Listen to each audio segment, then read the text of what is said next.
Welcome back, everybody, to another video lesson. We're going from zero to producer in 90 days with Ableton Live.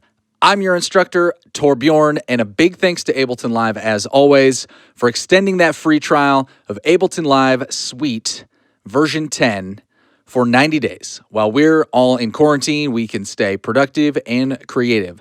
Big thanks to Ableton for that. Let's review what we were doing in the last unit. Last unit, we were remixing loops. We were resampling with Ableton's sampler instrument. We were learning how to make stuff sound vintage or lo-fi. Learned some techniques to use warping and OTT to make some glitch sounds. We dived into the wavetable synthesizer. Learned a little bit about sound design, where sound design meets mixing, and how to balance our bass tracks. Then we did a little bit of composing work, and we learned about easy ways to turn a short chord progression into a whole intro, and how to duplicate that intro over and turn that into a build-up. We also talked about EDM drops or trap drops and how we can kind of fake people out and play with their expectations. This video is going to be all about the operator instrument. Operator is a really powerful synthesizer in Ableton, combines analog sounds with frequency modulation. So where most synthesizers generate sounds with oscillators, operator is called operator because it has 4 operators. The difference is that the frequency modulation is built into the synth by default. We've got multiple ways we can make these operators interact with one another. So let's quickly look at a few key points of the synth, and then we're going to dive into my top 3 presets. All right, let's pull up a new operator instrument here and take a look. So operators, it should say A through D. We've got 4 different operators, A, B, C, D, and those are what generate our sound. They each have their own individual envelope, attack, decay, sustain, release, just like any other synthesizer. Also individual to each operator is what the wave shape is. So we've got sine, all kinds of different saws and squares, and we've got this user one, which we'll talk about a little bit later. We've also got coarse, fine, and fixed tuning down here. So if we were to play a couple notes, we can change those notes, or we can do it a little more fine-tuned. Alternately, if we hit this fixed button, we can just choose an exact frequency that we want it to be, say 500 hertz. And then we can do multiples of that. Pretty interesting, I would say more often than not. I just don't turn fixed on. Over here, we've got our LFO. LFO has an envelope, individual destinations, this other thing here called destination B, where you can send it to pretty much anything within the synthesizer to control it. Super powerful tool. We've also got rate, and we can change that from frequency to sync, and we can hard sync it to the BPM of our song, which is cool. We also have the amount, which is just how much the LFO is going to move. Down here in the filter section, we've got a filter envelope. We've got an envelope percent. So you can use this to 100% means that it follows the envelope exactly. 0% means that it doesn't. We've also got negative values as well.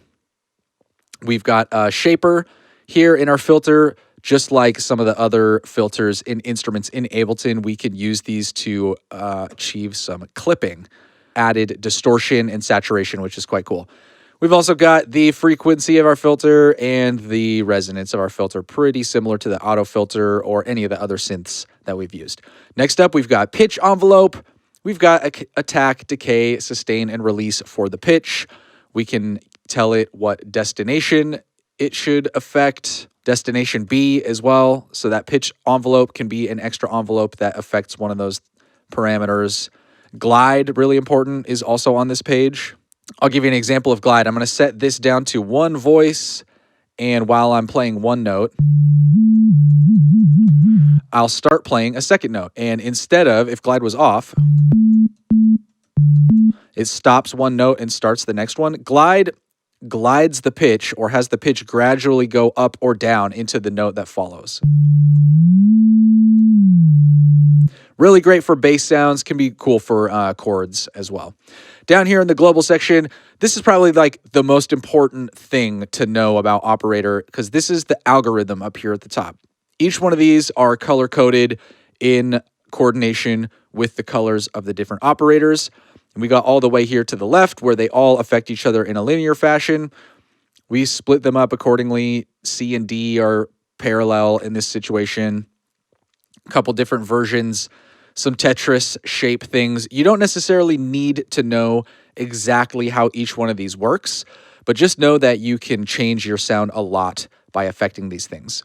Of course, down here in the lower left panel, we get voices, how many notes can play simultaneously, and we get pitch bend range over here. And then on the actual global tab itself, time, which affects the rate of all of the envelopes globally.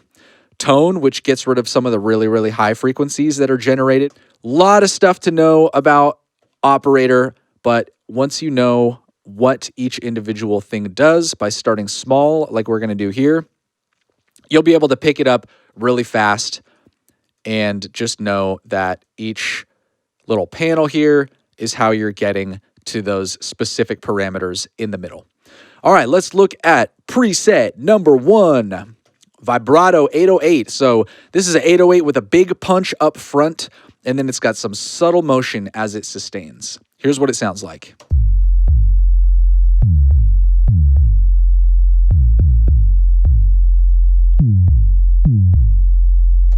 For those listening on small speakers, I'll pitch it up so you can hear the vibrato at the end. So this is a pretty simple sound. Operator A and B are both sine waves. The volume is adjusted accordingly. B is a little bit quieter, and it's got a little bit slower attack and decay. B is what's causing that frequency modulation, that kind of wobbling sound to happen.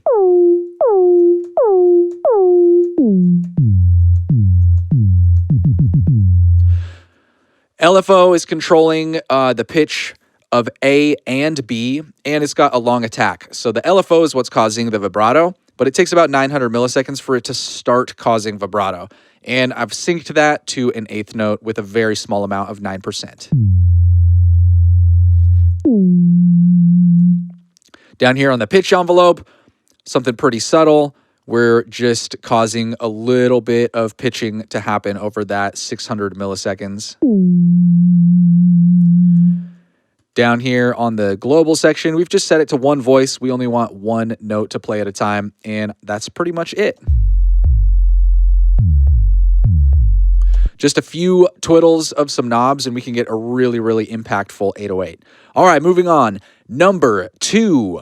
This is a custom wobble bass. It's a unique take on a classic wobble. Here's what it sounds like.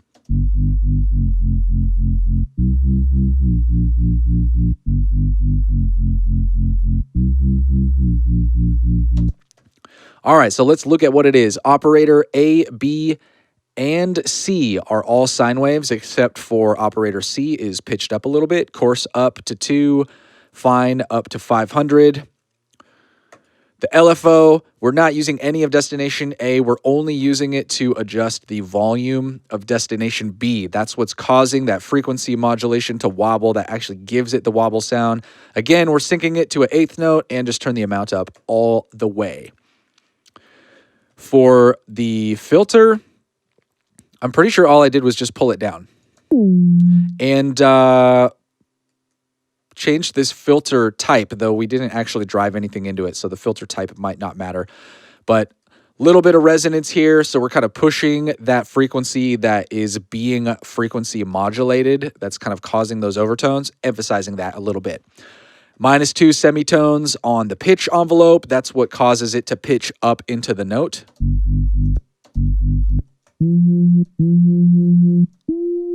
You can kind of hear it when I pitch the sound up a little bit. Glide is on 100 milliseconds. You'll notice that those notes overlap a little bit, and that's how we can cause it to bend into that note rather than re-trigger. And again, just the same boring linear algorithm. Actually sounds, I'm listening on very small speakers, and it surprisingly sounds pretty full, even without a lot of sub coming through the speakers. All right, tip number 3. I call this VHS chord. This is a phasey, very stereo, wide, lo-fi sound that's great for making chord progressions with a lot of movement. This one's a little more complicated. Let's take a listen to the sound, and then I'll run you through it.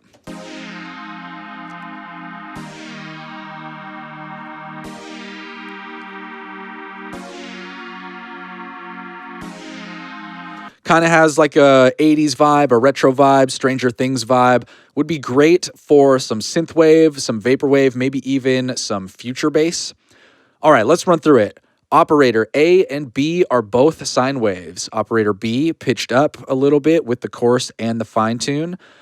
Operator C is set to white noise. LFO is affecting the operators A and B and the filter. We've got it synced to 1 bar with a very, very small amount of 7%. That's what's getting it to feel like that tape wobble. The pitch is kind of changing a little bit at a very, very slow rate. It's a big part of what makes it sound vintage. We can take a listen without it. And here's with it again. It's a subtle thing that pitch is kind of waving, but it's the difference between it sounding like it came from a computer or maybe sounding like it came from a vintage synthesizer and was like recorded to a tape cassette or something like that. Moving down here to the filter envelope, we've got a little bit of motion going on, long decay of 5 seconds to bring that frequency down. A little bit of resonance, but not too much. Nothing going on with the pitch envelope. And it says that the glide is on, but it's not. That's a mistake. With the global tab, the biggest thing that we did here is we did this 2 and 2 algorithm where B and A are interacting with each other, and then C and D are also interacting with each other, but because there's no D operator, C just gets to be some white noise that plays on its own. A lot of that brightness that comes from the beginning of the sound comes from the white noise. Let's take a listen without it.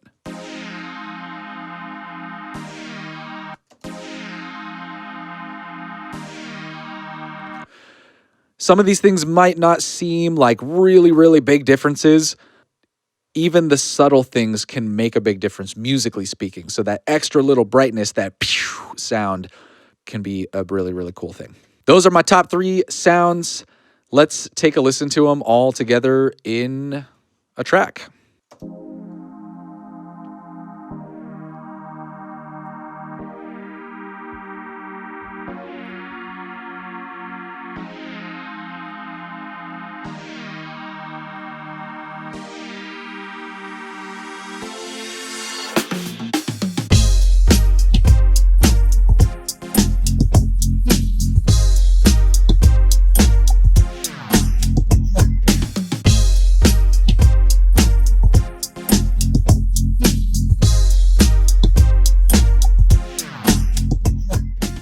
Quick tips before we get out of here. Using those different algorithms can give you wildly different results here in the global section.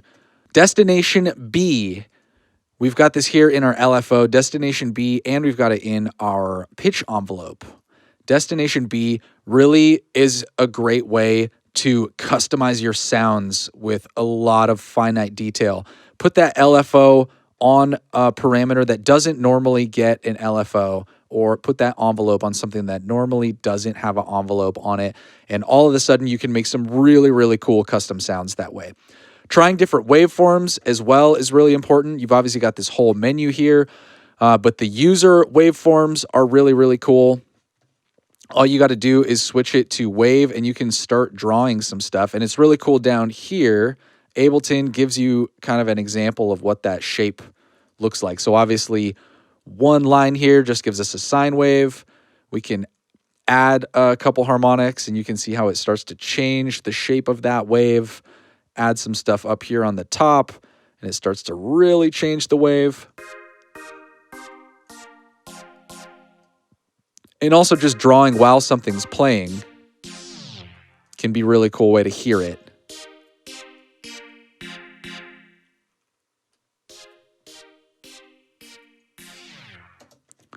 Thanks everybody for watching another video.